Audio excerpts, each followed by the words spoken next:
You are watching the National News Desk, America's News Now.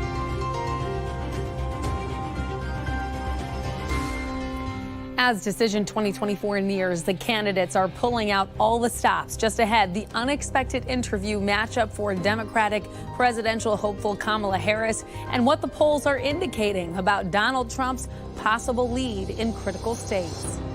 People that lost lives and homes and have to completely start over again.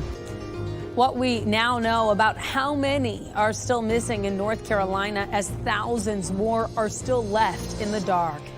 And how one major company is trying to win back customers fed up with higher prices on some of the most popular snacks by adding a bonus for shoppers. This is the National News Desk, America's News Now. I'm Amira David. Countdown to Decision 2024 continues with just 20 days now left until the election. Right now, Vice President Kamala Harris, she is on Fox News with Brett Baier, part of her media campaign of doing more unscripted, longer form interviews. While earlier today, Fox News aired the interview of former President Donald Trump with anchor Harris Faulkner. And IVF, you had mentioned before right, IVF. Let's get this question because I believe that's what this is about. Oh, I want to talk about IVF. I'm the father. You don't hear that every day. I'm the father of IVF, so I want to hear this question. And if what he meant is taking responsibility, well, then yeah, he should take responsibility for the fact that 1 in 3 women in America lives in a Trump abortion ban state. The issue of fertility rights have been a major issue in this campaign on both sides. Trump has expressed support for IVF on the campaign trail, but IVF has faced some uncertainty since the Supreme Court's 2022 decision to overturn Roe v. Wade, which cleared the way for possible restrictions on the treatment. Harris argues Trump's actions have been harmful to women and families in America. But still, this election remains very close. According to a Real Clear Politics average of polls, the vice president remains in the lead for national polling. But Trump has a slight upper hand in the battleground states. Betting odds favor the former president by 14 points. According to the averages, Trump has the lead in Arizona, Nevada, Michigan, Pennsylvania, North Carolina, and Georgia. Harris is ahead in Wisconsin. If this scenario plays out, Trump would win the presidency, even if he loses the nationwide popular vote, like what happened in 2016. In Nebraska, there will be a new slate of voters this November as convicted felons will now be able to vote. Nebraska's Supreme Court today ruled the Secretary of State had no authority to order county officials to reject registrations of people with felony convictions. This means at least 7,000 Nebraskans who have completed the terms of their felony sentences can vote next month. But early voting has begun in almost half of the states across this country, including some of the swing states expected to determine the outcome of the presidential election. National correspondent Atrel Nashar reports how several states are grappling with some controversial last-minute rules impacting voters. Early voting in Georgia kicked off Tuesday. Turnout is already so massive, one top election official says they're out of adjectives to describe it. We are blowing doors on turnout right now. By law, Georgia can't start counting votes until 7 a.m. on Election Day. We're going to see close margins, so it's going to take some time, and the voters need to understand this will take time for us to get it right. There's not much time to resolve litigation around a series of new election administration rules recently approved by 3 of the 5 members on the state election board who openly support Trump. Janice Johnson,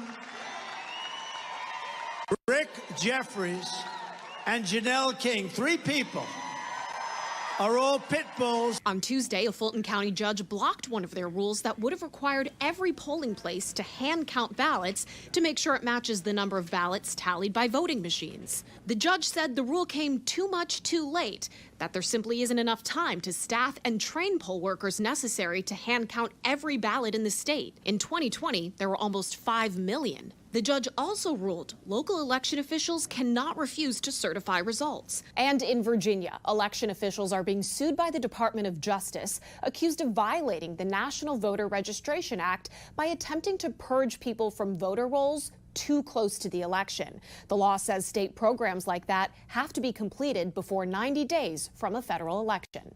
Republican Governor Glenn Youngkin defending his August executive order that set this in motion using DMV forms of people who identified as a non-citizen. Because that person has in fact self-identified as a non-citizen, this is not subject to the 90-day blackout period, in my view, and in counsel's advice. The DOJ asking a judge to order that registration of eligible voters impacted by this be restored and for local officials and poll workers to be trained to address confusion about the matter. In Washington, I'm Atrel Nashar for the National News Desk, America's News Now. Van Miller, the man arrested outside of a rally for Donald Trump in California, has filed a lawsuit alleging the sheriff lied about the incident, violated his constitutional rights, and defamed him. Miller says his car remains impounded, authorities confiscating it after claiming to find guns, ammunition, and fake passports at a routine security checkpoint. I roll down my window and I say, just out of common courtesy, I want to let you know that I have firearms in the car. Usually the police thank you and they love that you respect them enough to actually give them that common courtesy, right? Miller also says that the passports with different last names are legal, one issued in the United States and the other in Canada, where he was born. Court records in Nevada show Miller legally changed his name in 2022. Miller is seeking general and punitive damages and an order to fire one of the deputies involved in his arrest. The case has not yet been assigned a hearing. The FBI has revised its 2022 crime numbers to show an increase in violent crimes, a reversal of previous figures showing a decrease. The initial report from last year found violent crimes dropped 2.1% from 2021 to 22, but now it finds they went up 4.5%. That amounts to 80,000 more crimes. You can see the breakdown on your screen of the specific types. The Navy is searching for 2 pilots after their plane crashed. The fighter jet went down yesterday afternoon during a routine training flight in Washington. It wasn't clear if the crew members were able to eject. The EA-18G Growler, similar to the FA-18F Super Hornet, billed as the most advanced technology in airborne electronic attacks. Each jet costs about $67 million. Right now, more than 80 million Americans are under frost alerts, freeze alerts included, from Oklahoma to Maine. Lows in the 30s and 40s forecast to stretch from the Midwest and Northeast down to the lower Mississippi Valley and Southeast. High temperatures also below average, staying in the 50s and 60s before getting closer to normal by the end of the week. Tonight, in the ongoing war in the Middle East, Israeli airstrikes pounding areas across Lebanon, killing at least 25 people, including at least one attack that Lebanese officials say struck a municipal council meeting focused on emergency relief in the area. At least 16 people were killed in that strike, including the city's mayor, with dozens more wounded. The Israeli military says it struck Hezbollah targets to dismantle what it called underground infrastructure of the militant group. Meantime, in Gaza, calls tonight for a humanitarian corridor to 3 hospitals in northern Gaza on the brink of collapse, with heavy fighting underway against Hamas. Medical supplies and food both sorely lacking. There is not sufficient food for people to get all of the nutrients. There is not sufficient food for breastfeeding women to produce enough milk for their children. There are not sufficient medical supplies to cope with people's normal health burdens, let alone the massive additional burden of traumatic injury. The UN has warned that Israel has effectively sealed off northern Gaza and may be carrying out large-scale forced transfer of civilians, which it said would amount to a war crime. This as the United States tells Israel that it may stop supplying the country with weapons unless the humanitarian situation in Gaza improves. National correspondent Kayla Gaskins reports.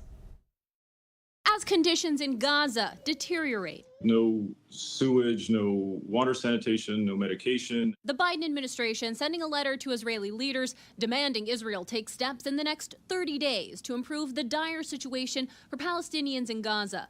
The U.S. threatening an arms embargo if changes aren't met. It is certainly connected to what we have seen, which is a decrease of humanitarian aid in Gaza. The 30-day deadline for Israel is after the presidential election, raising questions of logistically putting the threat into action. I'm not going to get into a timeline from here. A day after the weapons embargo threat from the U.S., Israel announced it had allowed 50 aid trucks to enter northern Gaza.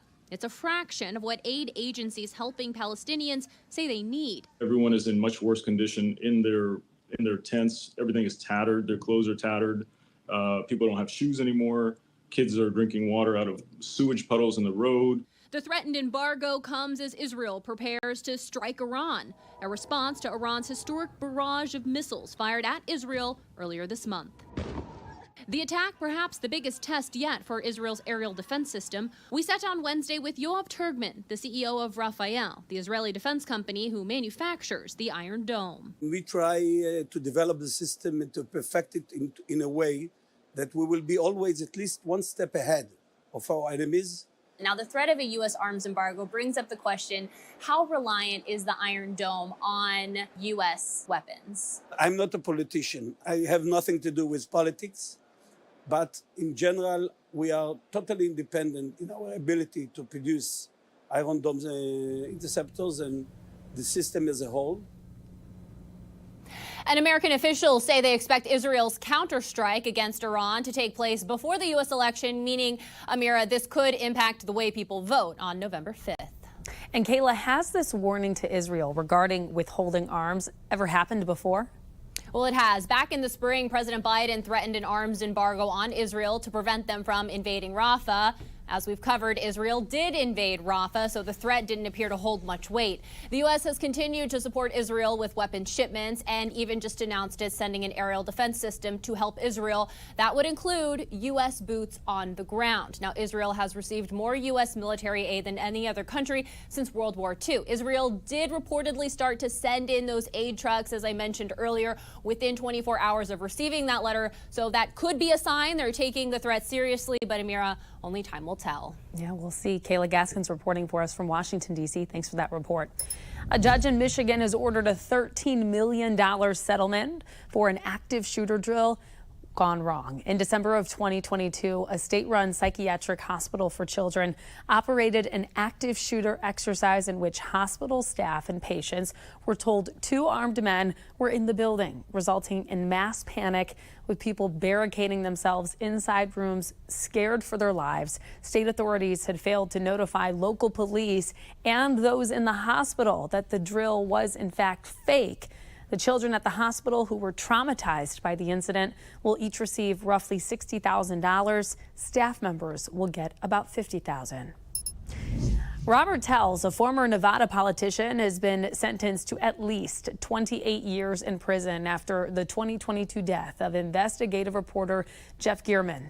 Prosecutors say Telles planned an attack after Gearman wrote articles on workplace misconduct claims against him. Telles denied killing Gearman and said he was framed for trying to root out county corruption. Telles' attorney says his client plans to appeal the conviction. A death row inmate now closer to becoming the first American to be executed on the basis of a shaken baby syndrome diagnosis. Today, a Texas board voted against clemency for Robert Roberson, convicted of capital murder of his 2-year-old child. Prosecutors say his baby girl died from shaken baby syndrome, but advocates argue she in fact died from pneumonia complications. And Roberson's behavior at the hospital was misinterpreted because of undiagnosed autism. The entire handling of this case, from the rush to accuse Robert of child abuse and arrest based on his presentation as a person with autism, are of grave concern. Roberson will be put to death tomorrow unless the governor grants a 30-day reprieve. This just in, former One Direction singer Liam Payne has been found dead outside of a hotel in Buenos Aires, Argentina. Early reports indicate he fell from the building. Witnesses saying he appeared to have been under the influence of drugs and alcohol. He was just 31 years old. And coming up, the lawsuit filed in the aftermath of Hurricane Helene as dozens of people now remain unaccounted for and thousands are still without power. Then the survival rate for breast-conserving cancer surgery compared to a traditional mastectomy, plus the role of AI in prevention, and the conclusions from new reports on anti-Semitism and Islamophobia on a major university campus and the action they're calling for. We're back in 90 seconds.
Tonight, almost 3 weeks after Helene hit, North Carolina still looking for more than 90 people unaccounted for as the State National Guard continues its critical search and rescue work. This as utility crews work to restore power to thousands of people in the mountains of western North Carolina who are still in the dark. There are still roads with downed power lines, splintered poles, and out-of-place transformers. The problem is worse now, with parts of Buncombe County expected to be near or below freezing for the next few nights. One local man says he's putting on extra layers, using blankets, extra blankets at night, and using an oil lamp for light. Luckily, a neighbor further up the mountain lent us the barbecue thing. You know, it's a little one, but it's fine. You know, have a hot tea here. And schools across the southeastern U.S. remain closed with no official reopening date after Helene. Educators are worried this disruption will have an adverse effect on students whenever they do return to class. Meantime, tonight, the family of Johnny Peterson, a Tennessee factory worker who died in Helene's severe flooding, has filed a wrongful death suit against his employer. Peterson was one of 11 workers at the Impact Plastics factory in Irwin who were swept away by floodwaters. In the wrongful death lawsuit, Peterson's family argues that he and his co-workers were forced to remain at that factory despite asking to leave. By the time they were cleared to go home, the suit says it was far too late to safely get out. And we are still tracking another potential storm in the Atlantic, though it is not projected to become a major threat. Disturbance 1, also known as AL94, has decreased its chances of becoming a tropical storm to just about 40% over the next 7 days. Some bags of Tostitos and Ruffles will soon have more chips in them as the biggest salty snack maker in the United States cuts down on shrinkflation. PepsiCo trying to win back customers fed up with higher prices and smaller bags. So this is what they're going to do. There will be more than 20% extra chips in the new bonus bags in certain locations, and variety packs will have 2 extra chip bags. New research in breast-sparing cancer surgery is showing promising results. Medical reporter Liz Bonas shares a new study on survival. Hey there, everybody. Recent meta-analysis from the National Institutes of Health looked at data from the last decade to help answer the question of breast-conserving surgery or a mastectomy.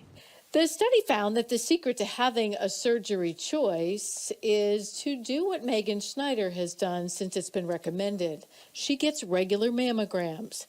A few years ago, they caught something on the mammogram that didn't look quite right, brought me back in for another screening. That didn't look very good, so came in for a biopsy, and that set me down an entire path of cancer treatment. Dr. Anthony Antonopoulos of Ohio's TriHealth Radiology says his team now uses artificial intelligence to help find that cancer early.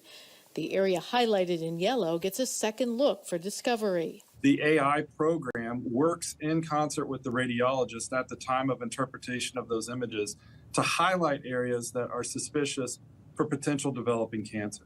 He says finding these areas of suspicion or cancer early. What this does is it allows for the patient to have a conversation with our breast surgical team here and opens up the opportunity for what we call breast conserving surgery, which is perhaps better known as lumpectomy.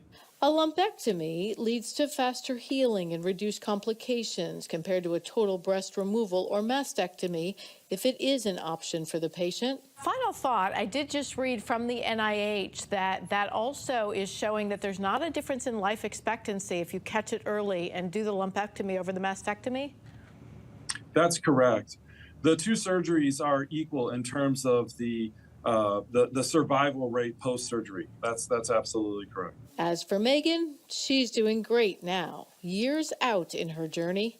Every day, she says, is a celebration of life. I think that's just a good focus every single day, just to celebrate being here. The key, of course, in all this, the early discovery. Mammography now recommended for women ages 40 and older, younger in some cases of those with a known family history.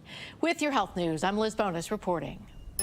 Really important information, Liz. Thank you. Coming up, the insect that could have a devastating impact on farming in the Northwest and the steps being taken to stop it from spreading.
We have reporters all across the country in your neighborhoods covering the issues that matter most to you. We're taking the pulse of America, and we begin in Washington with efforts to stop anti-Semitism and Islamophobia.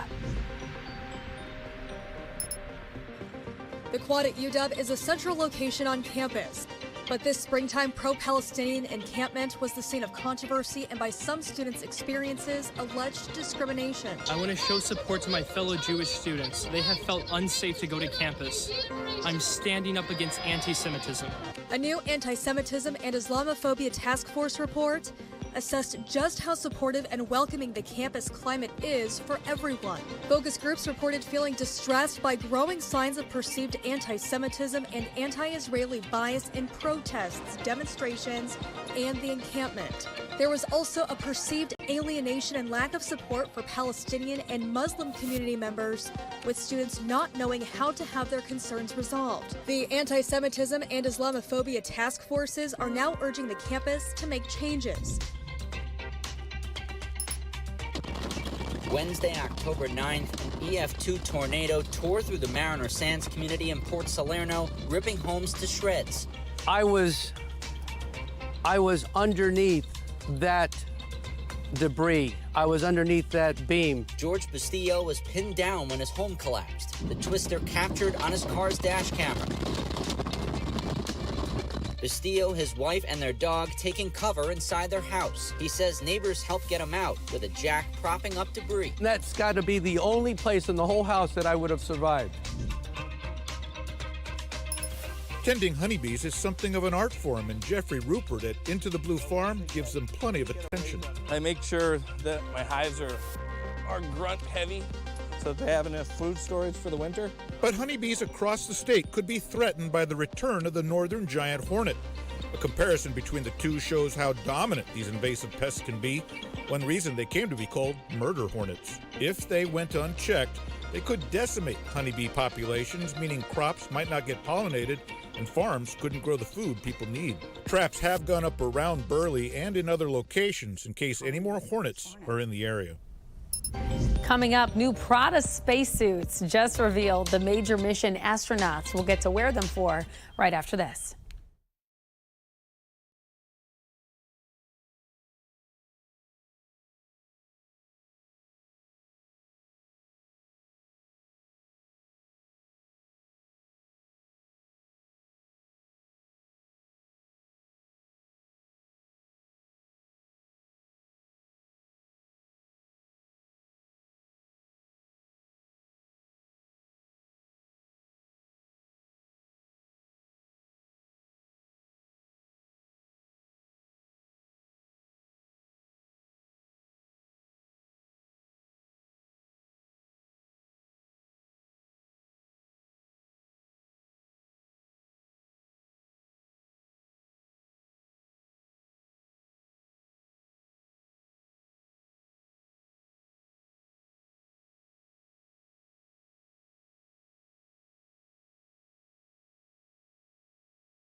The astronaut wears Prada, a little luxury, headed up to space as we get the big reveal of the spacesuit astronauts will wear on NASA's Artemis 3 moon mission. The suits, designed by luxury fashion house Prada and commercial space company Axiom Space, feature stone gray patches and especially engineered boots that allow astronauts to spacewalk for at least 8 hours a day. The material also reflects heat, offering protection from extremely high temperatures. The companies say Prada's in-depth knowledge of textiles and sewing helped bridge the gap between functionality and style. The Artemis 3 mission is scheduled for the second half of 2026, and the goal is to put the first astronaut back on the moon since 1972. We can't wait to see that happen. That does it for this edition of the National News Desk. Thank you so much for watching.